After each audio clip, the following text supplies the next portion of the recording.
بسم الله الرحمن الرحيم. اللهم صل على سيدنا ومولانا محمد النبي الأمي العالي القدر العظيم الجاه وعلى آله وصحبه وسلم تسليما. وأنزل حبيبك المقعد المقرب عندك يوم القيامة، وأفض من فضلك من رضائك كثيرا كبيرا عظيما عليه، وأفض من فيضاتهم علينا يا رب العالمين. اچھا، سبق تو یہاں تک پہنچ چکا ہے کہ الحد النہایت والشکل ما احاط به حد او حدود الدائرة شكل مسطح يحيط به خط واحد في داخله نقطة يتساوى جميع خطوط المستقيمة الخارجة منها إليه. اچھا، تو حد، یہاں پر حد کا کچھ الفاظ بیان کرتے ہیں، کچھ تحقیق کر لیتے ہیں. سب سے پہلے یہاں پر اعتراض ہوتا ہے کہ اچھا جناب والا، آپ نے اس حد کے تعریف کو شکل کے تعریف سے کیوں مقدم کر لیا؟ جواب یہ دیتا ہے کہ حد کے تعریف کو ہم لوگوں نے اس وجہ سے شکل کے تعریف سے مقدم کر لیا کیونکہ شکل کے تعریف میں جو ہے حد آتا ہے. تو اگر آپ نے اس حد کو نہیں پہچانا ہوگا، آپ شکل کو نہیں پہچان سکتے. تو یعنی یہ حد جو ہے یہ موقوف علیہ ہو گیا شکل کا، یعنی شکل کا معرفت موقوف ہو گیا حد پر، تو یہ موقوف علیہ ہے شکل کے لیے. تو اس وجہ سے ہم لوگوں نے اس حد کو مقدم کر لیا شکل پر. اچھا، دوسری بات یہ کہ حد کا تعریف کرتے ہیں کہ الحد النہایت. حد کس کو کہتے ہیں؟ نہایہ، یعنی کسی چیز کا جو آخری چیز ہے اسی کو کہتے ہیں کیا؟ حد کہتے ہیں. اچھا، اس کو حد کہتے کیوں ہے؟ کیونکہ اس وجہ سے کہتے ہیں کہ آگے شارح برکت اللہ صاحب نے فرمایا ہے کہ لأنها تعین المحدود وهذا تعریف لفظی. کہتا ہے کہ اس حد کو حد اس وجہ سے کہتے ہیں کیونکہ یہ نہایت جو ہے، یہ حد تو نہایت کو کہتے ہیں. تو یہ نہایت جو ہے اس محدود، یعنی جس چیز کا تعریف ہوتا ہے اس کو معلوم کر لیتا ہے کہ یہ یہاں سے لے کر یہاں تک کے، جیسے ہم لوگ اردو میں بھی کہتے ہیں کہ یہ یہاں سے لے کر یہاں تک ہی محدود ہے. اور یہ تعریف لفظی تعریف ہے اس کا. اور پھر یہ حد جو ہے یہ دو قسم پر ہے، ایک حد منطقی ہے، ایک حد ہندسی ہے.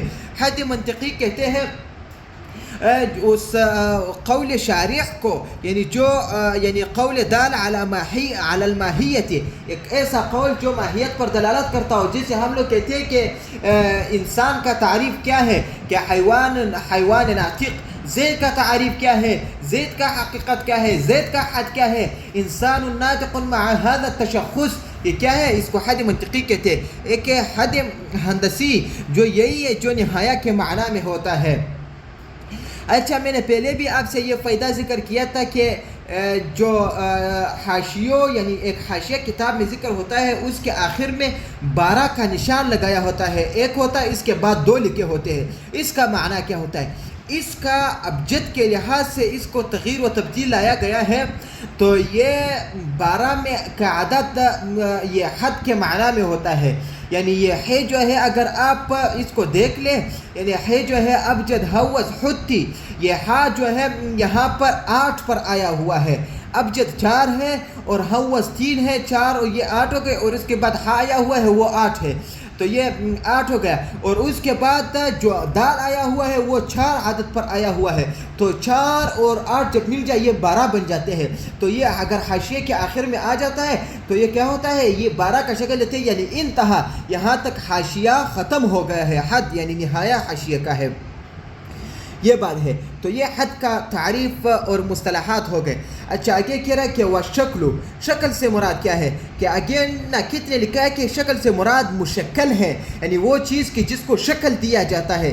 اصلی شکل جو ہے وہ تو مصدر ہے، وہ تو ایک حدث ہے، اس میں تو ذات کا معنی نہیں پایا جاتا ہے. مشکل میں ذات کا معنی ضروری ہوتا ہے. اور اب اس کا تعریف یہ ہے کہ ما احاط به حد او حدود. شکل وہ چیز ہے کہ جس پر احاطہ تامہ کیا گیا ہو، یعنی ایک تام احاطہ کیا ہو بھی اسی چیز پر حد او حدود، ایک حد نے یا زیادہ حدود نے اس پر کیا کیا ہو، اس پر احاطہ کیا ہو. جیسے میں آپ کو مثالوں کے ذریعے سے سمجھا دوں گا کہ ایک حد بھی ہوتا ہے، 2 حدود سے بھی شکل بنتا ہے، اور زیادہ حدود سے بھی شکل بنتا ہے. یعنی ایک ایسا شکل اس چیز کو کہتے ہیں کہ جس پر احاطہ کیا ہو ایک حد نے یا زیادہ حد نے. حدود میں جامع لغوی بھی مراد ہے کہ جو ایک سے اوپر ہو، دو بھی اس میں شامل کیے گئے ہیں. جسے میں آپ کو مثال میں سمجھا دیتا ہوں. یہاں پر آپ دیکھ لیں، ایک ہوتا ہے حد، دوسرا ہے حدان، تیسرا ہے حدود. ان سب کا جو ہے ہم لوگ مجموعہ بنائیں گے ایک شکل. اصل میں تو یہ مشکل ہے، لیکن پھر زیادہ استعمال کی وجہ سے شکل ہم لوگ کہتے ہیں، جیسے زید عادل یا مبالغے کے اعتبار سے. تو اب یہاں پر جو ہے ایک شکل ہوتا ہے جس کو یعنی ایک حد نے، ایک ہی نہایہ نے اس کو گھیر کر کے رہا ہو، اس کو ایک ہی حد نے اس پر احاطہ کیا ہو، تو اس کو کہتے ہیں کیا؟ شکل کہتے ہیں. جیسا کہ ایک حد والا مثال میں آپ کو کہتا ہوں، ایک دائرہ ہوتا ہے اس طرح. اب یہ دیکھو، یہ ایک خط سے بنا گیا ہے، یہاں سے شروع ہو گیا، آ گیا یہاں پر متناہی ہو گیا. اب ایک شکل ہے، شکل مسطح ہے، دائرہ اس کو، اس شکل محیط کو کہتے ہیں، اس کو شکل محیط کہتے ہیں، دائرہ اس کو کہتے ہیں. اور اسی طرح دو خطوط کا مثال میں آپ کو دیتا ہوں، جیسے کہ ایک یہ ہے اور دوسرا ایک یہ ہے. اس کو کہتے ہیں شکل اہلیلیجی شکل کے کہتے ہیں اس کو.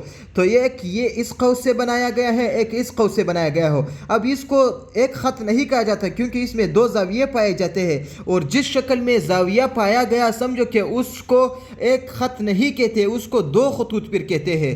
اور تیسرا شکل ہے حدود کا مثال، یعنی کہ جو زیادہ حدوں سے زیادہ خطوط سے بنایا گیا ہو. اب جیسے کہ ایک مثلث کا شکل ہے، ایک حد یہ ہے، ایک حد یہ ہے، ایک حد یہ ہے. ایک مربع کا شکل ہوتا ہے، ایک یہ ہے، ایک یہ ہے، ایک یہ ہے، ایک یہ ہے. اب یہ چار حدود سے یہ بنایا گیا ہے. اس چار حدود سے بنایا گیا، اس کو اس وجہ سے کیا کہتے ہیں؟ شکل کہتے ہیں، لیکن محدود یعنی حدود یعنی زیادہ حدوں سے یہ بنایا گیا ہے. اسی طرح آگے مصنف علیہ رحمہ فرماتا ہے کہ الدائرۃ. اب الدائرہ میں باتیں ہیں کہ دائرہ کہتے ہیں کس چیز کو؟ دائرہ شکل مسطح. دائرہ جو ہے یہ ایک شکل مسطح ہے، یحیط به خط واحد فی داخلہ نقطۃ. اس دائرے پر، یہ دائرہ جو ہے یہ ایک شکل ہے، اس کو ذو سطح ہے، اس کو سطح دیا گیا ہے، یعنی اس میں طول اور عرض پایا جاتا ہے بغیر عمق کے. یحیط، اس شکل نے کیا کیا ہے؟ احاطہ کیا ہے. یحیط احاطہ کیا ہے بھی اس شکل پر خط واحد، ایک ہی خط آیا ہوا ہے، اس پر احاطہ کیا ہے.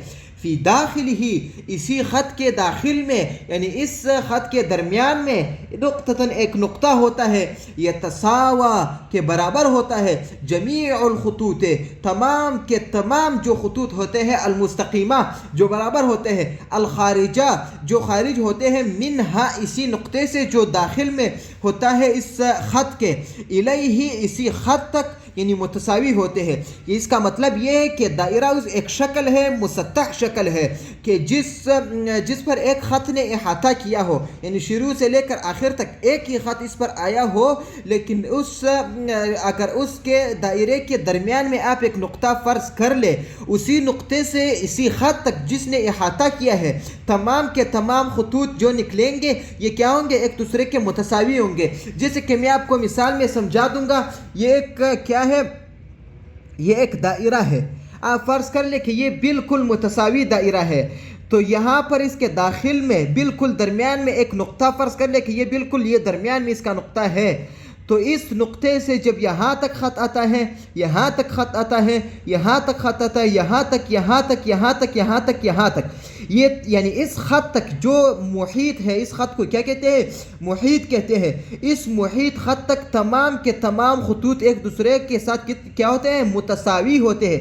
یعنی یہاں نقطے سے اس نقطے تک اس خط کا جتنا اندازہ ہوتا ہے، اس خط کا بھی یہی اندازہ ہونا چاہیے، اس خط کا بھی، اس خط کا بھی، اس خط کا بھی، تب یہ دائرہ کہلائے گا، ورنہ یہ دائرہ نہیں کہلائے گا.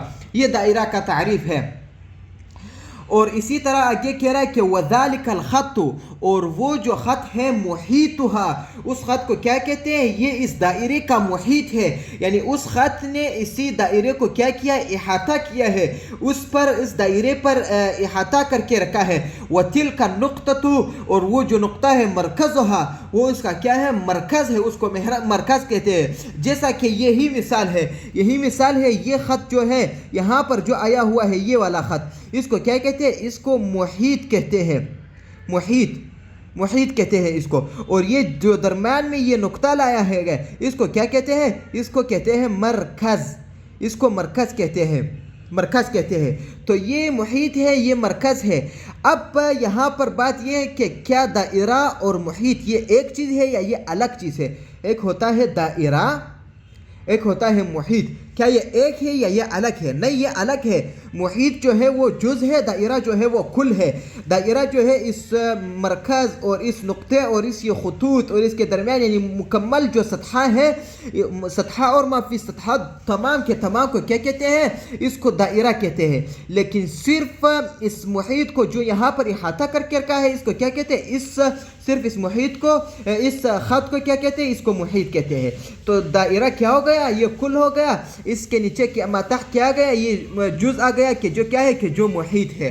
اس کے درمیان یہ فرق آ گیا. اچھا، آگے مصنف علیہ رحمہ فرماتا ہے کہ والخط المستقیم، اور وہ خط جو بالکل مستقیم ہو. ہم لوگوں نے خط مستقیم کا تعریف وہاں پر حدود میں پڑھا تھا کہ خط مستقیم وہ ہوتا ہے کہ جس میں جو نقطے پائے جاتے ہیں، جس میں وہ نقطے آپ فرض کر لیتے ہیں ان میں سے ہر ایک دوسرے سے اوپر اور نیچے نہ ہو، یعنی ارفع اور اخفض نہ ہو، بالکل ایک دوسرے کے تقابل اور تساوی میں آئے گئے ہو، یعنی بالکل ایک جیسے آئے گئے ہو. کہتے ہیں کہ والخط المستقیم، اور وہ خط جو بالکل مستقیم ہو، المارو کہ جو گزرا گیا ہو، بالمرکز مرکز پر، یعنی وہ خط جو مرکز پر یعنی گزرا گیا ہو، المنتہی جو پہنچ گیا ہو، فی جہتین جو وہ دونوں جہت میں، یعنی ایک سر کا جہت ہے، دوسرا آخر کا جہت ہے، اس میں پہنچ چکا ہو، الی المحیط محیط تک، اس خط تک پہنچ چکا ہو، اس کو کیا کہتے ہیں؟ قطرہا. اس کو یہ قطر دائرہ ہے. جیسے میں آپ کو اس مثال میں سمجھا دیتا ہوں، یہ تمام کے تمام یہ ایک دائرہ ہے، یہ ایک دائرہ ہے. اس کے درمیان میں ایک نقطہ پایا جا رہا ہے. یہ نقطہ جب پایا جا رہا ہے، اس نقطے میں جو ہے اس ایک خط ہے، یہاں سے شروع ہوتا ہے، یہاں تک منتہی ہوتا ہے. یعنی اس نقطے سے جو دو جہت ہے، ایک اس کا اوپر کا نقطہ جہت ہے، ایک اس کا نیچے کا جہت ہے، یا اس طرف سے یہ اس کا اوپر کا نقطہ ہے، یا اس کا دوسرا ایک جہت ہے، یہ اس کا دوسرا جہت ہے. یعنی دو جہت، ایک اس طرف جہت، ایک اس طرف جہت. نقطے کا جو بھی جہت ہو، یا اس طرف ایسا آپ لے لیں، ایک یہ جہت ہے، ایک یہ جہت ہے. تو یہ اگر یہ خط جب یہاں پر گزر جاتا ہے، اس کو پھر کیا کہتے ہیں؟ اس کو پھر قطر کہتے ہیں. قطر کہا جاتا ہے. اس کو کیا کہتے ہیں؟ قطر کہا جاتا ہے. اور پھر اس قطر کو اگر آپ آدھا کر لیں، اس کو کیا کہتے ہیں؟ اس کو پھر کہتے ہیں نصف القطر. نصف القطر اس کو کہتے ہیں. تو یہ قطر جو ہے، اس کو قطر دائرہ اصل نام ہے. یہ یعنی اس دائرے کو ہم لوگوں نے آدھا کر لیا ہے، اس کو کیا کہتے ہیں؟ قطر دائرہ کہتے ہیں. اچھا، آگے مصنف علیہ رحمہ فرماتا ہے کہ وہ ہوا، اور یہ قطر جو ہے یونصف، یہ آدھا کر دیتا ہے الدائرۃ دائرے کو، ویحیط، اور یہ جو ہے احاطہ کر دیتا ہے مع نصفی المحیط، اس محیط کے جو دو نصف حصے ہیں، بکل واحد من النصفین، ہر ایک کے ساتھ دو نصفوں میں سے، یعنی ان دو نصفوں میں سے جو ہر ایک ہے. جیسے یہ مثال میں نے آپ کو دے دیا، ایک یہ والا ہے، الگ مثال میں آپ کو بنا دیتا ہوں. یہ نقطہ ہے، اس پر یہ گزر گیا ہے، تو یہ ان میں سے ایک یہ قطر ہے، ایک یہ قطر ہے. یہ خط جو یہاں سے گزر گیا ہے اس نقطے پر، یہ ایک خط ہے، منصف ہے. اس خط کو کیا کہتے ہیں؟ منصف. اس خط کو خط منصف کہتے ہیں. تو یہ اس خط نے اس دائرے کو بالکل آدھے میں تقسیم کر لیا ہے. آدھا حصہ اس طرف لے گیا، آدھا حصہ اس طرف لے گیا ہے. تو اس دائرے کو کیا کہتے ہیں؟ اس آدھے کو دائرہ، اگر ہم لوگوں نے اس دائرے کو آدھا کر لیا، اس کو پھر قطر دائرہ کہتے ہیں. اور اس قطر کو جب ہم لوگ آدھا کر لیتے ہیں، پھر اس کو کیا کہتے ہیں؟ نصف القطر کہتے ہیں. نصف القطر. یعنی پھر میں نے آپ لوگوں کو کل بتایا تھا کہ مکمل دائرہ جو ہوتا ہے، مکمل دائرہ وہ 360 درجے کا ہوتا ہے. اور جب ہم لوگ اس کو ادا کر لیں پھر یہ 180 درجے کا بن جاتا ہے، اور جب ہم لوگ اس کو بھی ادا کر لیں جو نصف قطر بنتا ہے وہ پھر صرف اور صرف 90 درجے کا بن جاتا ہے، جو قائمہ زاویہ اس سے بنتا ہے۔ اچھا، آگے مصنف علیہ رحمہ فرماتے ہیں کہ والذی لا یمر به، والذی اور وہ خط لا یمر به کہ جو نہیں گزرتا اسی نقطے پر، اسی مرکز پر، یحیط وہ احاطہ کرتا ہے مع قسمی المحیط، یعنی محیط کے جو دو قسمیں ہیں اسی دو قسموں پر احاطہ کر لیتا ہے۔ دوسرا وہاں پہ جو تھا مع نصفی المحیط، یہاں پر مع قسمی المحیط کہہ رہے ہیں۔ میں آپ کو دونوں کا فرق بتا دیتا ہوں۔ مع قسمی المحیط یعنی اس محیط کو جو اس نے تقسیم کر لیا ہے، اس محیط کے تقسیم کو بقطعتین، دو قطعوں کے ساتھ اس نے تقسیم کر لیا ہے، اصغر و اکبر، ایک اصغر ہے دوسرا اکبر ہے، اس کے ساتھ اس نے احاطہ کیا ہے من النصف، اسی نصف سے جو وہاں پر ہم لوگوں نے پہلے اس قطر میں پڑھا تھا، وہ یسمى وترا، اس کو کیا کہتے ہیں؟ وتر کہتے ہیں۔ اب یہاں پر آپ دیکھ لو، ایک مثال ہے، یہ دائرہ ہے، یہ مرکز ہے۔ پہلے ایک ہوتا ہے خط منصف۔ خط منصف وہ ہوتا ہے جو ایک دائرے کو بالکل یعنی نصف کر دیتا ہے، یعنی جتنا اس کا اندازہ ہوتا ہے اتنا اس کا اندازہ ہوتا ہے، یعنی 180 درجے یہ ہے تو یہ 180 کا درجہ یہ بھی ہوتا ہے۔ اور ایک ہوتا ہے خط مقسم۔ خط مقسم وہ ہوتا ہے کہ جو صرف دائرے کو تقسیم کر دیتا ہے، وہ جو ہے دائرے کو بالکل درمیان میں نہیں تقسیم کرتا کہ جو ایک بھی 180 درجے کا ہو دوسرا بھی 180 درجے کا ہو۔ اب یہ جو ہے یہ 150 درجے کا ہے، اور یہ جو ہے یہ 210 درجے کا ہے، 210 درجے کا ہو گیا۔ پھر ان دونوں کو جمع کیا جائے تو یہ 360 بن جاتے ہیں۔ تو اب یہاں پر جو ہے یہ اس کو کیا کہتے ہیں؟ اس خط کو کیا کہتے ہیں؟ وتر کہتے ہیں۔ وتر یعنی یہ وتر جو ہے یہ مقسم ہے، منصف نہیں۔ میں نے آپ کو بتا دیا، ایک ہوتا ہے منصف اور ایک ہوتا ہے مقسم، اس میں فرق ہوتا ہے۔ فرق یہ ہوتا ہے کہ منصف جو ہے وہ بالکل دو حصوں میں کر دیتا ہے، وہ دونوں برابر ہوتے ہیں، برابر کے ہوتے ہیں۔ مقسم وہ ہوتا ہے کہ دو حصے ہوتے ہیں لیکن برابر نہیں ہوتے ہیں، ایک اصغر ہوتا ہے اور دوسرا کیا ہوتا ہے؟ دوسرا اکبر ہوتا ہے۔ اس کو کیا کہتے ہیں؟ اس کو وتر کہا جاتا ہے۔ اس مقسم کو کہتے ہیں وتر، اور اس منصف کو کیا کہتے ہیں؟ اس کو کہتے ہیں قطر۔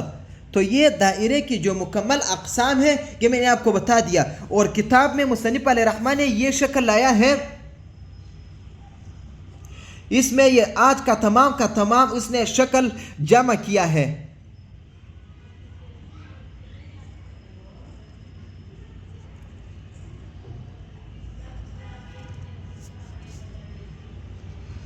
یہ شکل ہے۔ اب یہاں پر اس کو مصنف علیہ رحمہ نے کیا کہا ہے؟ مرکز۔ اس کو مصنف علیہ رحمہ نے اس مجموع کو، اس والے آدھے کو کیا کہا ہے؟ قطر۔ اور اس آدھے کو یعنی اس قطر کو جب آپ آدھے کر لو اس کو کیا کہتے ہیں؟ نصف قطر۔ اور جو یہ ہے اس کو کیا کہتے ہیں؟ اس کو کہتے ہیں وتر۔ کیوں وتر کہتے ہیں؟ کیونکہ یہ جو ہے یہ مقسم ہے، یہ کیا ہے؟ نہیں ہے، منصف نہیں ہے۔ اور یہ کیا ہے؟ یہ محیط ہے، اس کو کہتے ہیں محیط۔ تو آج کا جو ہم لوگوں نے سبق پڑھ لیا کہ جو مرکز ہے، جو محیط ہے، جو قطر ہے، اور جو تمام کے تمام جو شکل ہے، اور اس سے جو ہے یہ ایک شکل بنایا گیا ہے جو ہم لوگوں نے ابھی پڑھ لیا ہے۔ ایک شکل قطر ہے، ایک شکل جو ہے وتر کا ہے، ایک شکل دائرے کا ہے، یہ تمام کے تمام اس میں موجود ہے۔ آج یہی تک کافی ہے، کل انشاءاللہ العزیز فی الاشکال تو پڑھیں گے۔